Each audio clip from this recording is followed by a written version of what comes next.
بسم اللہ الرحمن الرحیم۔ شروع اللہ کے نام سے جو بڑا مہربان نہایت رحم والا ہے۔ صبح صبح اخبار اور ٹی وی کی جگہ اگر قرآن مجید کا مطالعہ کا معمول بنا لیں تو معلوم ہوگا اصل کام کی خبریں تو قرآن مجید میں ہیں۔ آدمی کو اللہ سے لینا ہو تو لاکھوں کروڑوں کی چاہت رکھتا ہے، اور جب اللہ کی راہ میں دینا ہو تو جیب میں سے سکے ڈھونڈتا ہے۔ تا عمر بس ایک ہی سبق یاد رکھیے، رشتے اور عبادت میں نیت صاف رکھیے۔ لباس چاہے کتنا ہی مہنگا کیوں نہ ہو، گھٹیا کردار کو چھپا نہیں سکتا۔ تم زیادہ ترجیح ان لوگوں کو دیا کرو جو حق کی کڑوی باتیں تم سے کھل کر کہنے والے ہوں۔ اگر حق کو پہچان نہیں سکتے تو باطل کے تیروں پر نظر رکھو، جہاں لگ رہے ہوں وہیں حق ہے۔ خوش فہمی بھی ایک نعمت ہے، انسان مطمئن سا رہتا ہے۔ والدین کے لیے کچھ کرنا چاہتے ہیں تو کم از کم اتنا کیجیے کہ آپ کی وجہ سے کوئی ان کی تربیت پر انگلی نہ اٹھائے۔ جب کبھی مایوسیاں محسوس ہونے لگے تو اللہ پاک کی مہربانیاں یاد کر لیا کرو، خود بخود پرسکون ہو جاؤ گے۔ نا انصافی کرنے کا مطلب ہے کسی اور کے حق پر ڈاکہ ڈالنا۔ نا انصافی کرنے والا دنیا کی نظروں سے شاید بچ جائے مگر خدا کی گرفت سے کبھی نہیں بچ سکتا۔ آپ صلی اللہ علیہ وآلہ وسلم نے فرمایا، ایک ایسا وقت آئے گا کہ دین پر قائم رہنا اتنا مشکل ہوگا جتنا ہاتھ میں چنگاری پکڑنا۔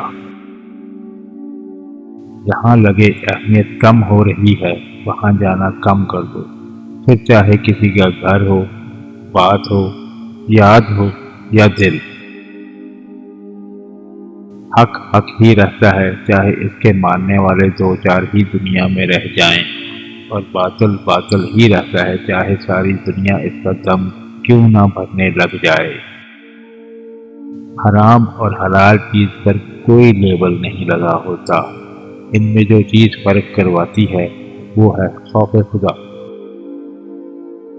آذان کی آواز پر ایک بھی دکان بند نہیں ہوتی، اور ایک گولی کی آواز پر پوری مارکیٹ بند ہو جاتی ہے۔ موت کا خوف ہے لیکن جس کے ہاتھ میں موت ہے اس کا ڈر نہیں۔ افسوس جس مذہب میں عورت کی آواز تک کا پردہ ہے، اس مذہب کی جوان لڑکیاں ٹک ٹاک پر ناچ رہی ہیں۔ تم لوگ ایگو کو لے بیٹھے ہو، اور وہاں محمد صلی اللہ علیہ وآلہ وسلم نے فرمایا تھا، اگر جھک جانے سے تمہاری عزت کم ہو جائے تو خدا کی قسم قیامت والے دن مجھ سے لے لینا۔ ٹوٹنے والی چیزوں میں اعتماد تیسرے نمبر پر آ گیا، شیشہ دوسرے، جبکہ دل اب بھی پہلے نمبر پر موجود ہے۔ پہلے شرم کی وجہ سے پردہ کیا جاتا تھا، اور اب پردہ کرتے ہوئے شرم آتی ہے۔ جیب کے غریب حالات محنت اور لگن سے بدل سکتے ہیں، دل و دماغ کے غریبوں کو بدلنے کی کوشش صرف وقت کا ضیاع ہے۔ رشتہ ڈھونڈتے وقت لڑکے کی ماں اور بہن وغیرہ کی سب سے بڑی ڈیمانڈ یہ ہوتی ہے کہ لڑکی زیادہ تیز نہ ہو، شاید اسی لیے ہم نسل در نسل بے وقوف بچے ہی پیدا کیے جا رہے ہیں۔ میں نے لوگوں کو مذہب کے لیے لڑتے دیکھا ہے، لوگوں کو مذہب کے لیے حمایت کرتے دیکھا ہے، لوگوں کو مذہب کے لیے مخالفت کرتے دیکھا ہے، یہاں تک کہ لوگوں کو مذہب کے لیے مرتے دیکھا ہے، لیکن لوگوں کو مذہب کے مطابق زندگی گزارتے نہیں دیکھا۔ فاتحہ لوگوں کے مرنے پر نہیں، احساس کے مرنے پر پڑھنی چاہیے، کیونکہ لوگ مر جائیں تو صبر آ جاتا ہے، مگر احساس مر جائے تو معاشرہ مر جاتا ہے۔ زندگی کا اپنا ہی رنگ ہے، دکھ والی رات سویا نہیں جاتا اور خوشی والی رات سونے نہیں دیتی۔ ہم لوگ بھی عجیب ہیں، ثواب کی خاطر مرے ہوئے انسان کو کندا ضرور دیتے ہیں مگر زندہ انسان کا سہارا بننے سے کتراتے ہیں۔ پہلے کپڑے سستے مل جاتے تھے مگر جسموں کو بخوبی ڈھک لیتے تھے۔ اب کپڑے جتنے مہنگے ہو گئے ہیں بدن اتنے ہی ننگے ہو گئے۔ اگر آپ کی قمیض میں پیوند لگا ہو تو آپ غریب ہیں، لیکن اگر آپ کی جینز گھٹنوں سے پھٹی ہو تو امیر۔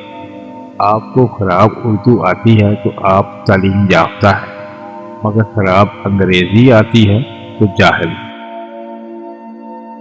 آپ سادگی کو ترجیح دیتے ہیں تو پینڈو ہیں، اگر فیشن کے نام پر اوٹ پٹانگ پہن لیں تو ماڈرن۔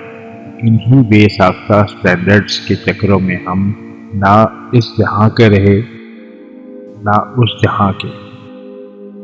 زمانے کی جہالت کا عالم تو دیکھ اقبال، قیمتی چادریں بے جان قبروں پہ اور زندہ عزتیں بے حجاب پھرتی ہیں۔ لوگ اپنا اعتبار ایسے جلاتے ہیں جیسے قیامت آ جائے تب بھی نہیں بدل سکتے، اور کچھ عرصہ بعد جب بدل جاتے ہیں تو مجال ہے شرمندہ ہی ہو جائیں۔ اچھا انسان ریاضی کے صفر کی مانند ہے جس کی اپنی کوئی قیمت نہیں ہوتی، پر جس کے ساتھ جڑ جائے اس کی قیمت 10 گنا بڑھا دیتا ہے۔ کھجور کی گٹلی پر باریک سا جھلی نما ایک چھلکا ہوتا ہے جسے قطمیر کہتے ہیں۔ اللہ فرماتا ہے انسان اس کا بھی مالک نہیں، پھر عقل کیسی؟ جب آدمی اپنی غلطیوں کا خود وکیل ہو اور دوسروں کی کوتاہیوں کا خود جج ہو تو پھر فیصلے فاصلوں کو جنم دیتے ہیں۔